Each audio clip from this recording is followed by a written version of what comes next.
Hello बच्चों, मैं हूं महेश मौर्य और आपका प्यारा सा चैनल है महेश मौर्य क्लासेस।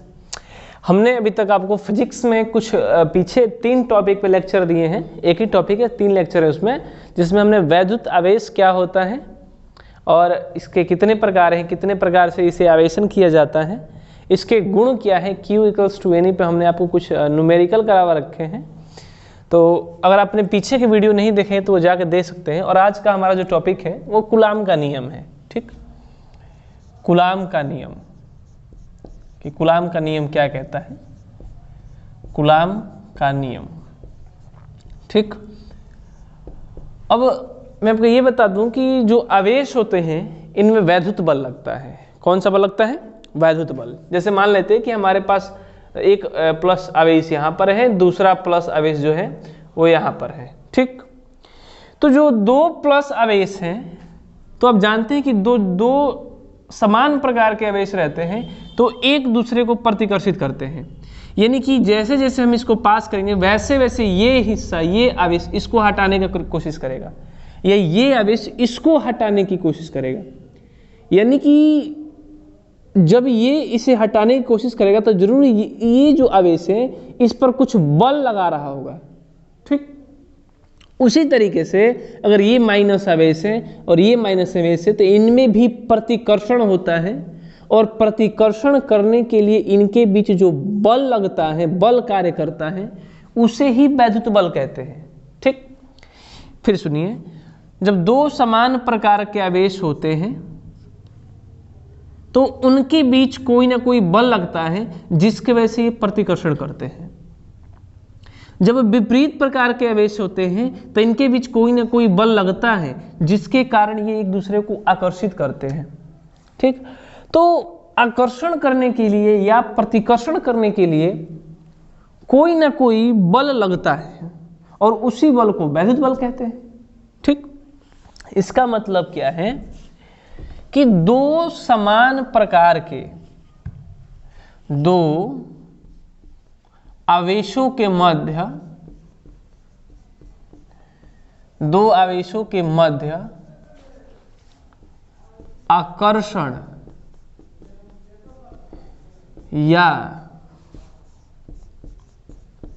प्रतिकर्षण का बल वैद्युत बल कहलाता है। वैद्युत बल कहलाता है। ठीक, तो अगर आपसे कोई पूछता है कि बताइए कि वैद्युत बल क्या होता है, तो 2 आवेशों के बीच लगने वाले आकर्षण या प्रतिकर्षण का बल वैद्युत बल कहलाता है। सिंपल।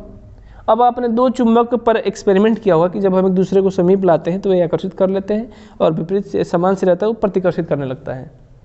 तो उसको चुंबक में लगेगा तो चुंबकीय बल, और आवेश के बीच लगेगा तो वैद्युत बल। ठीक, तो 2 आवेशों के मध्य आकर्षण या प्रतिकर्षण का जो बल लगता है उसे ही वैद्युत बल कहा जाता है। ठीक, अब इसी के बेस पर जो कूलाम है उन्होंने अपना नियम दिया। ठीक, अब कूलाम बाबा ने क्या कहा कि कूलाम बाबा ने ये कहा कि अगर 2 आवेश हैं तो उनके बीच आकर्षण या प्रतिकर्षण का बल होगा, और वो जो बल होगा दोनों आवेश के परिमाण के गुणनफल के समानुपाती और उनके बीच की दूरी के वर्ग के व्युत्क्रमानुपाती होता है। ये कूलाम बाबा ने कहा था। ठीक, लिख देता हूँ इसे, कूलाम का नियम क्या है। तो इन्होंने कहा, या हम सिंपल लिख सकते हैं, कूलाम के नियम के अनुसार, कूलाम के नियम के अनुसार 2 आवेशों के मध्य, 2 आवेशों के मध्य लगने वाला आकर्षण या प्रतिकर्षण का बल,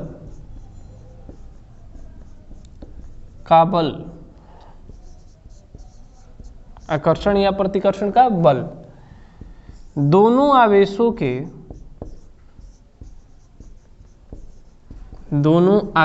के परिमाण के गुणनफल के समानुपाती और बीच की दूरी के वर्ग के व्युत्क्रमानुपाती होता है। ठीक, तो ये था कूलाम बाबा ने हमसे कहा था कि इस नियम के अनुसार दो आवेशों के बीच लगने वाला आकर्षण या प्रतिकर्षण का बल यानी कि वैद्युत बल दोनों आवेशों के परिमाण के गुणनफल, ये पॉइंट समझने वाला है, दोनों आवेशों के परिमाण के गुणनफल के समानुपाती और बीच की दूरी के वर्ग के व्युत्क्रमानुपाती होता है। ठीक, तो ये जो है इससे किस तरीके से करेंगे, तो मान लेते हैं कि कोई दो आवेश है, एक आवेश Q1 ये रहा और R दूरी पर एक आवेश Q2 ये रहा। ठीक, दोनों के बीच की दूरी क्या है, R है। ठीक, और जो कूलाम का नियम लगा था ये आपको ध्यान देना है कि बिंदु आवेशों के लिए लगा था। कैसे आवेशों के लिए, बिंदु आवेश के लिए। बिंदुवत आवेश होंगे तभी लगेगा। बिंदुवत का मतलब है कि इनके बीच की जो दूरी है उनकी तुलना में अगर ये कम होंगे तो इन्हें हम बिंदुवत कहेंगे। ठीक, अब एक आवेश Q1 है, दूसरा आवेश Q2 है, इनके बीच की दूरी क्या है, R। तो कूलाम के नियम के अनुसार जो बल होगा वो दोनों आवेशों के परिमाण के गुणनफल यानी कि दोनों आवेशों के परिमाण यानी कि Q1 इंटू Q2 के गुणनफल के समानुपाती और इनकी बीच की दूरी के वर्ग यानी कि R का स्क्वायर के व्युत्क्रमानुपाती यानी कि उल्टा 1 के बटा में, तो F प्रोपोर्शनल 1 बटा R स्क्वायर, ये समीकरण 1 और ये समीकरण 2। ठीक, इस परिमाण का मतलब को क्या समझना है कि मान लीजिए इस पर आवेश हमें मिल गया माइनस के 2 माइक्रोकूलाम और इसका मिल गया हमारे पास मान लीजिए 3 माइक्रोकूलाम। ठीक, तो परिमाण का मतलब है कि हमें प्लस का है कि माइनस का है इससे कोई मतलब नहीं है। प्लस और जो माइनस होते हैं ये दर्शाएंगे कि ये विपरीत प्रकृति के हैं और विपरीत प्रकृति के आवेश एक दूसरे को आकर्षित करेंगे और समान प्रकार के आवेश एक दूसरे को प्रतिकर्षित करेंगे। तो परिमाण से मतलब है, परिमाण का मतलब है कि वो कितना है, तो ये 3 माइक्रोकूलाम है, ये कितना है तो ये 2 माइक्रोकूलाम है। माइनस और प्लस से हमें कोई मतलब नहीं है। ठीक, वो तो आकर्षण और प्रतिकर्षण के लिए आएगा। ठीक, तो एक बनता है F proportional Q1 into Q2 और F प्रोपोर्शनल 1 बटा R स्क्वायर। जब इन दोनों समीकरणों को एक साथ रखा जाता है, दोनों समीकरण को एक साथ रखा जाता है, एक साथ रखने पर ठीक, तो ये आता है F प्रोपोर्शनल Q1 Q2 बटा में R स्क्वायर। अब ये जो प्रोपोर्शनल का निशान हटता है K आता है और Q1 Q2 बटा R स्क्वायर। ठीक, तो ये इसका फॉर्मूला निकल कर आता है।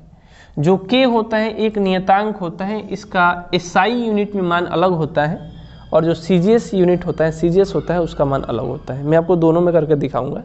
ठीक, अब परिमाण से आपको कंफ्यूज नहीं होना है। परिमाण का मतलब है कि मान लीजिए आप कहीं जा रहे हैं, आपके आसपास कोई सांड वाड खड़ा है। ठीक, सांड को धोकर साइकिल पर बैठे छेड़ दिए और सांड को छेड़ेंगे आपको छोड़ेगा नहीं, तो आपको मारेगा, ये उसका परिणाम है। परिणाम है आपका कि अपने उसे छेड़ा वो मारेगा, परिणाम है। और कितना मारेगा ये परिमाण है।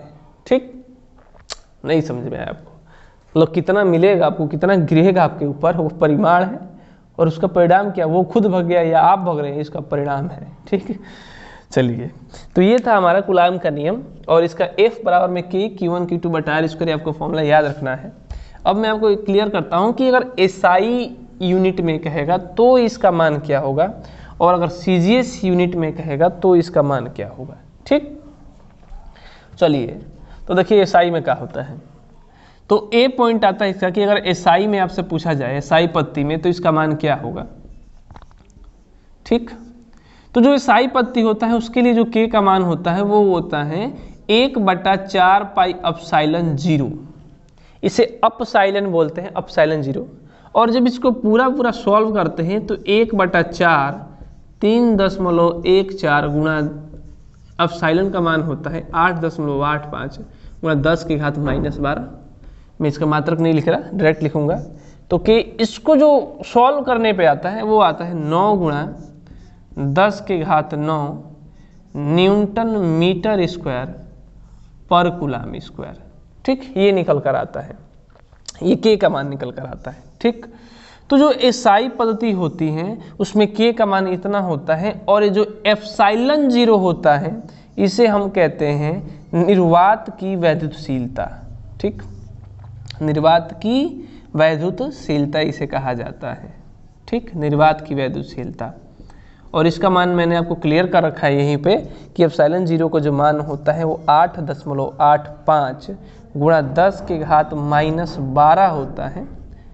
अब जो इसकी यूनिट होती है आप खुद समझ सकते हैं कि एप्सिलॉन 0 अगर नीचे है यहाँ पे और न्यूटन मीटर स्क्वायर पर कूलम स्क्वायर, अगर मैं के की जगह रख देता हूँ 1/4 पाई एप्सिलॉन 0 के की जगह पर यहाँ पर, तो F बराबर में 1/4 पाई एप्सिलॉन 0 Q1 Q2 बटा R स्क्वायर।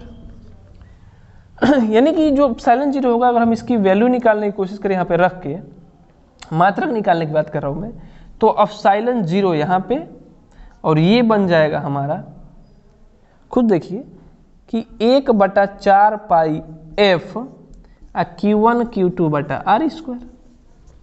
अब देख सकते हैं इससे कि जो इसकी बीमा आने वाला है आवेश का मात्रक कूलम, तो कूलम स्क्वायर बटा F न्यूटन और इसका मीटर स्क्वायर।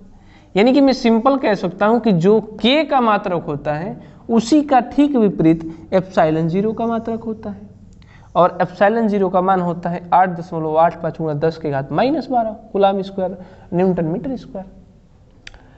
के की जो वैल्यू होती है वो 9 गुणा 10 के घात 9 न्यूटन मीटर स्क्वायर पर कूलम स्क्वायर होती है। ये किस में होती है? तो निर्वात में। किस में होती है? निर्वात में। निर्वात की अगर आपसे वैद्युतशीलता पूछता है तो आप ये कहेंगे, और निर्वात में के का मान पूछते हैं तो 9 गुणा 10 के घात 9 न्यूटन मीटर स्क्वायर पर कूलम स्क्वायर ये होता है। ठीक, ये आपने कर लिया होगा, इसको रफ कर देते हैं।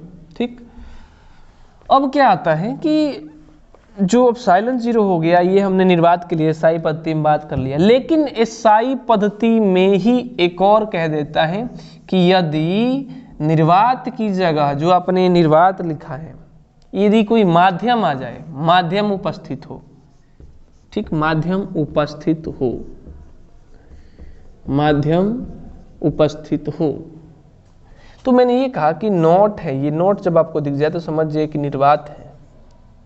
तो अगर कोई माध्यम आएगा तो EM लिखेंगे, मीडियम।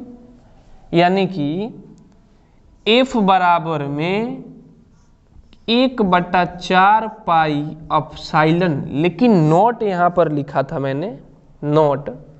अब इससे जो फॉर्मूला बनेगा अब देख सकते हैं कि K की वैल्यू जब रखेंगे तो F बराबर में 1/4 पाई एप्सिलॉन 0 Q1 Q2 बटा R स्क्वायर, ये बना था। ठीक, लेकिन जब हमारे पास अगर माध्यम उपस्थित हो जाए तो जैसे हमने इसमें नॉट का प्रयोग किया है यहाँ पर हम M लिख देंगे, Q1 Q2 बटा R स्क्वायर। अब जो EM का मान होगा, EM की वैल्यू होगी वो हमें दी गई होगी, अगर नहीं दिया होगा तो एक रिलेशन पड़ेगा उसमें से हम निकाल लेते हैं। ठीक, फिर सुनिए कि मैं क्या कह रहा हूँ कि एसआई पद्धति में जो K की वैल्यू होती है वो 4 पाई एप्सिलॉन नॉट होती है, उसे जब हम F वाले सूत्र में पुट करेंगे तो 1/4 पाई एप्सिलॉन 0 आएगा Q1 Q2 बटा R स्क्वायर। यहाँ से मैंने आपको एप्सिलॉन 0 की मान दिखा रखा है। अगर यही कोई माध्यम उपस्थित हो जाए तो माध्यम उपस्थित होने पर EM हो जाता है, मीडियम M कहते हैं, और इसकी वैल्यू कोई फिक्स नहीं, सभी के लिए होती है, लेकिन इसकी तुलना एप्सिलॉन 0 की तुलना में सभी को दर्शाया जाता है। ठीक, तो यहाँ पर जो EM होता है ये माध्यम की वैद्युतशीलता होती है। ठीक, माध्यम की वैद्युतशीलता अगर आपको डायरेक्ट दिए तो ठीक है, माध्यम की वैद्युतशीलता। ठीक, तो ये होता है जब माध्यम आ जाए तब। ठीक, लेकिन जो B पॉइंट है वो क्या कहता है कि अगर हमें CGS पद्धति में निकालनी हो, कौन सी पद्धति में? CGS पद्धति में, तब क्या करेंगे? तो जो CGS पद्धति होती है उसका K की वैल्यू होता है 1। K की वैल्यू कितना होता है? 1। ठीक, इस पूरे की वैल्यू कितनी होती है? 1। इसकी जगह पे कितना लिख देंगे? 1। न्यूटन, तो न्यूटन का जो सीजीएस में होता है वो होता है डाइन, ठीक। मीटर स्क्वायर को सेंटीमीटर स्क्वायर, और कूलाम स्क्वायर को स्टेट कूलाम या फ्रैंकलिन, ये इनका सीजीएस मात्रक होता है, तो मैंने इनका सीजीएस मात्रक दिया, ठीक। तो के की वैल्यू जो सीजीएस प्रति में होती है वो 1 होती है, न्यूटन का डाइन, मीटर का सेंटीमीटर और कूलाम स्टेट कूलाम, ये सीजीएस में वैल्यू होती है। अब आप कहेंगे कि सीजीएस से एसआई में कैसे कन्वर्ट करेंगे, एसआई से सीजीएस में कैसे कन्वर्ट करेंगे, ठीक। तो ये भी कोई टफ नहीं, एकदम आसान होता है। जैसे मैं कह रहा हूँ, समझिएगा क्या कह रहा हूँ मैं। अब यहाँ से देखिए, मान लीजिए कि उसी को हमें एसआई में कन्वर्ट करना है, तो मैं कहूँगा कि सभी को एसआई में लिखिए, उसकी वैल्यू रखते जाइए। चलिए, 1 डाइन को जब न्यूटन में कन्वर्ट करेंगे, न्यूटन में, तो 1 न्यूटन बराबर 10 के घात 5 डायन होती है। 1 न्यूटन 10 के घात 5 डायन, डायन कह रहा हूँ, 10 के घात 5। जब 1 न्यूटन जो थे उनको 10 के घात 5 डायन कर दिया, तो 1 न्यूटन में 10 के घात 5 डायन होते हैं, तो मैं ये कह सकता हूँ कि 1 डायन में 1/10 के घात 5 न्यूटन होगा, ठीक। ये होगा। इसका मतलब क्या है कि अगर हमें डायन को न्यूटन में कन्वर्ट करना है तो मैं लिख सकता हूँ 1/10 के घात 5 न्यूटन। सेंटीमीटर को मीटर में कन्वर्ट करना है तो सेंटीमीटर का स्क्वायर है, तो सेंटीमीटर को मीटर में लिख देंगे, और सेंटी से मीटर में कब कन्वर्ट होगा, जब 100 से भाग देंगे तो, ठीक। इसका स्क्वायर बटा स्टेट कूलाम, तो स्टेट कूलाम, चूंकि 1 कूलाम में 3 × 10 के घात 9 स्टेट कूलाम होते हैं, तो 1 स्टेट कूलाम बराबर कितना, तो 1 स्टेट कूलाम बराबर जो होगा वो 1/3 × 10 के घात 9 होगा। सिंपल। अरे 1 कूलाम बराबर में 3 × 10 के घात 9 स्टेट कूलाम, तो 1 स्टेट कूलाम की जो वैल्यू होगी 1/3 के घात 10 के 9 हो जाएगी कूलाम के रूप में। तो हम क्या करेंगे कि जो स्टेट कूलाम है उसकी जगह कूलाम को लिखकर 1 स्टेट कूलाम बराबर 1/3 × 10 के घात 9 कूलाम, तो 1/3 × 10 के घात 9 कूलाम, और इसका स्क्वायर कर देंगे इस तरीके से, स्क्वायर है तो K बराबर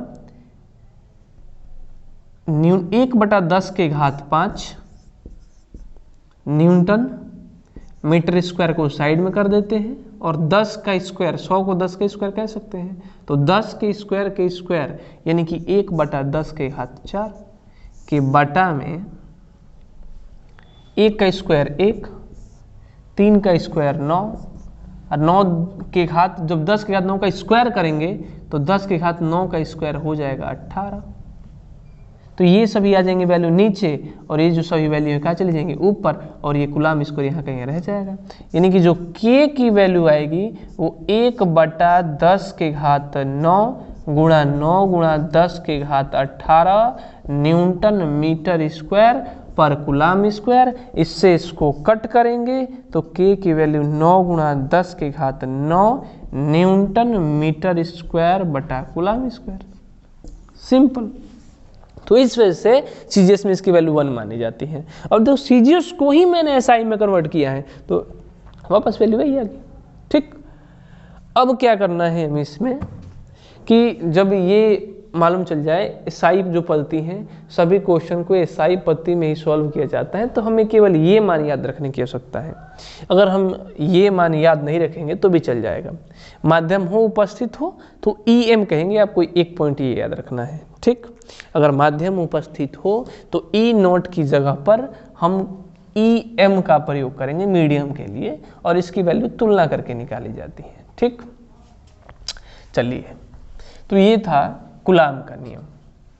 लेकिन जो क्वेश्चन होता है ये हमेशा निर्वात में नहीं देता। जैसे मान लीजिए एप्सिलॉन 0 लिखा था मैंने, तो वो हमेशा निर्वात नहीं देता, वो कोई माध्यम ला देता है, कभी तेल ला देगा, कभी अभ्रक ला देगा, अभ्रक रख देगा, तो इसमें थोड़ी सी हमें दिक्कत शुरू हो जाती है, ठीक। तो इस पॉइंट को सॉल्व करने के लिए हमारे पास एक पॉइंट निकल आता है इसी को कि अगर मान लीजिए कोई माध्यम दे दिया तो अब किस प्रकार सॉल्व करेंगे। अगर माध्यम देगा तो हम कहेंगे कि माध्यम की वैद्युशीलता दो, लेकिन वो ये पॉइंट नहीं देता, वो परावैद्युतांक दे देता है कि परावैद्युतांक हमने आपको दे रखा है, बाकी आप सॉल्व कीजिए, ठीक। तो ये जो पॉइंट होता है बहुत ही महत्वपूर्ण है, परावैद्युतांक, और यही जबरदस्त पॉइंट है इस चैप्टर का, परावैद्युतांक। ठीक, इसे हम दर्शाते हैं के से, लेकिन अपने पहले के इस्तेमाल कर रखा है, थोड़ी इसमें प्रॉब्लम हो जाएगी, तो मैं इसको ER लिख देता हूं ताकि आपको कोई दिक्कत ना हो इसमें। ठीक, परावैद्युतांक। अब ये क्या होता है कि जो परावैद्युतांक होता है ये दो आवेशों के बीच निर्वात में बल, दो आवेशों के बीच, लिख देता हूं मैं आपको, पूरा कर देता हूं कि दो आवेशों के बीच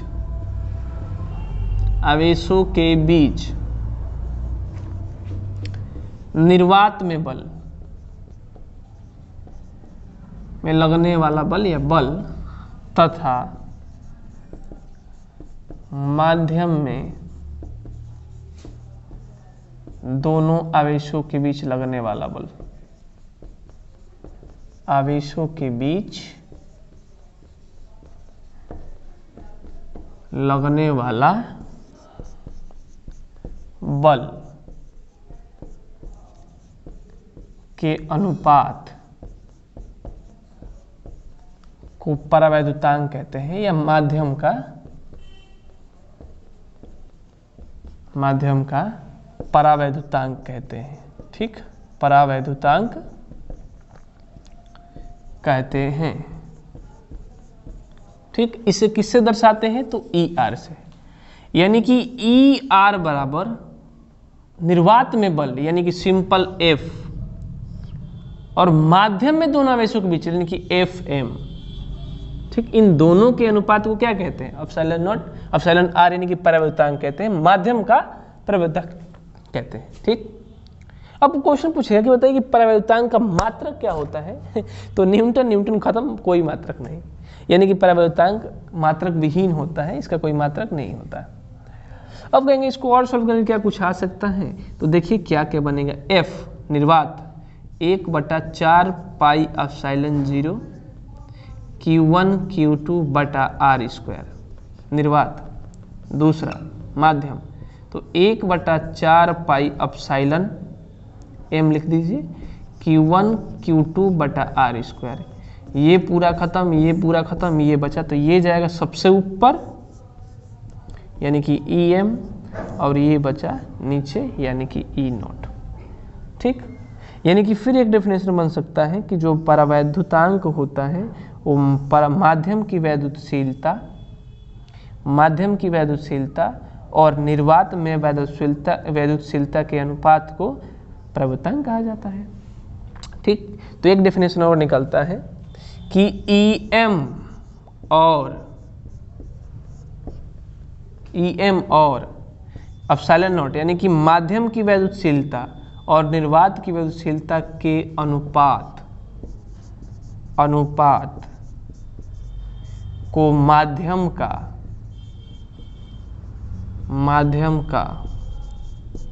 परावैद्युतांक कहते हैं। ठीक, और इससे जो है अब कोई भी क्वेश्चन देगा आपको इजी हो जाएगा, परावैद्युतांक कहते हैं। ठीक, इसी तरीके से जो 2-3 पॉइंट है आपको याद रहने चाहिए कि किसका परावैद्युतांक कितना होता है। तो जल जो होता है इसका परावैद्युतांक 81 होता है, यही मुख्य है, और ये जो अभ्रक है इसका 6 होता है, ये 2 मुख्य है। अब जो धातु होती है इसका जो परावैद्युतांक होता है ये अनंत होता है, ये आपको याद रखना। ये 3 पॉइंट, जल का 81, अभ्रक का 6 और धातु का इन्फिनिटी होता है। ठीक, ER की वाली बात कर रहा हूँ मैं, परावैद्युतांक का मान है 81, 6 इन्फिनिटी। ठीक, तो ये हमारा था कुछ परावैद्युतांक के बारे में, कूलाम के नियम के बारे में। ठीक, अगर आपको आगे इस पे कुछ क्वेश्चन करवाएंगे, न्यूमेरिकल करवा देंगे, तब तक आप फॉर्मूला याद रखिए। कूलाम का जो नियम है उसका F बराबर में K Q1 Q2 बटा R², और जो ER होता है इसको F/FM भी कह सकते हैं, यानी कि निर्वात में दोनों आवेशों के बीच बल और माध्यम में दोनों आवेशों के बीच बल के अनुपात को परावैद्युतांक कहते हैं माध्यम का, और माध्यम की वैद्युतशीलता और निर्वात की वैद्युतशीलता के अनुपात को माध्यम का परावैद्युतांक कहा जाता है। ठीक, दोनों के दोनों डेफिनेशन है। एक न्यूमेरिकल कर लेते हैं। ठीक, चलिए मान लीजिए कि क्वेश्चन कह रहा है कि 2 माइक्रोकुलाम और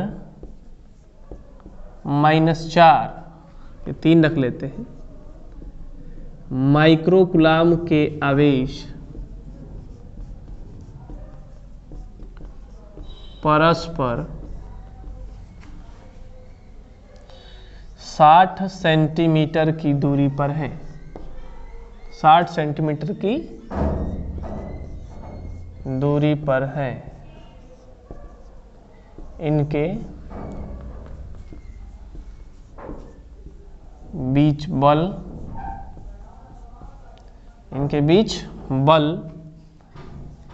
और बल की प्रकृति, ठीक, बल की प्रकृति कह रहा हूं, बल की प्रकृति ज्ञात कीजिए। ठीक, मतलब बल की प्रकृति का मतलब है कि आकर्षण या प्रतिकर्षण, और बल कितना होगा यानी कि F आपको सॉल्व करना है। ठीक, तो न्यूमेरिकल करने का सबसे पहला तरीका है कि आपको क्या क्या दिया गया है और क्या निकालना है। तो मैं कहूँगा कि 2 आवेश दिए गए हैं, यानी कि एक को मान लेते हैं Q1, इसकी वैल्यू है 2 माइक्रोकुलाम, लेकिन जो आपको क्वेश्चन सॉल्व करने हैं उसमें SI पद्धति में होनी चाहिए, यानी कि 2 माइक्रो दे रखा है तो यानी कि हमें कुलाम में कन्वर्ट करके रखना है इसे, तो इसकी वैल्यू हो जाएगी 2 × 10 के, माइक्रो का मतलब कि 10 के घात -6 कुलाम। Q2 की वैल्यू दे रखी है 3 माइक्रोकुलाम, ठीक, और 3 माइक्रोकुलाम का मतलब कि 3 × 10 के घात -6 कुलाम। अब कहेंगे माइनस नहीं लिया मैंने कहा है कि कुलाम का जो नियम है वो परिमाण लेने की बात करता है। परिमाण का मतलब है कि कितना है, तो 3 माइक्रोकुलाम है, माइनस तो इसकी प्रकृति है कि माइनस का है। ठीक, इसलिए मैंने केवल 3 लिखा है।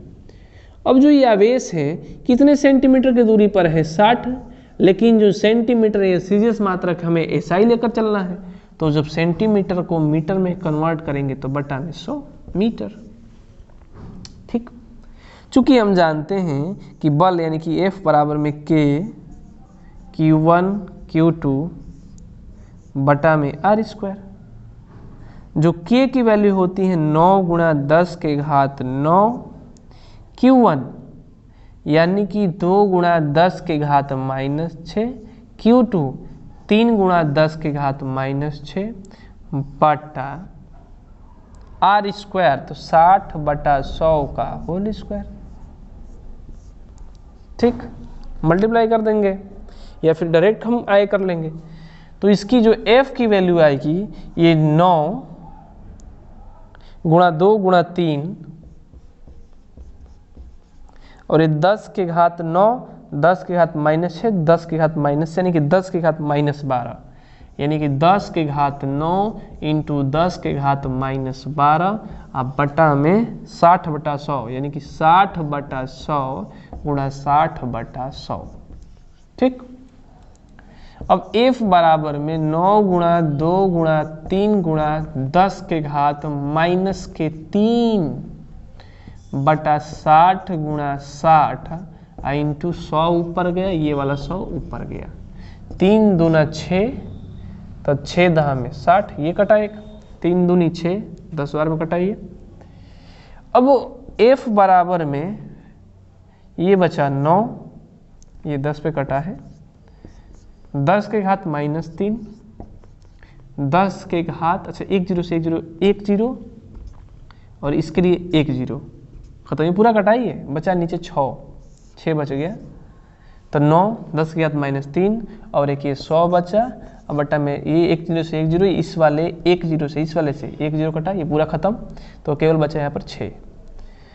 तो F बराबर में ये हो गया हमारा कितना, 3 3 9, 3 दूनी 6, 100 को हम लिख सकते हैं 10 का स्क्वायर, तो 3 बटा 2 × 10 के घात -1, इन दोनों को सॉल्व करेंगे, बेस से पावर एड -1 न्यूटन। ये डायरेक्ट कहेंगे कि F बराबर में 1.5 × 10 के घात -1 न्यूटन। क्लियर? तो ये था कूलाम के नियम पर, कूलाम के बेस पर क्वेश्चन था ये। ठीक, अगर आपको ये वीडियो अच्छी लगी हो तो लाइक कीजिए, सब्सक्राइब कीजिए, शेयर कीजिए, सपोर्ट कीजिए, ताकि हम इसके रोजाना आपको 1 1 2 2 लेक्चर डालते रहें, ताकि आपके लिए भी अच्छा रहे। ठीक।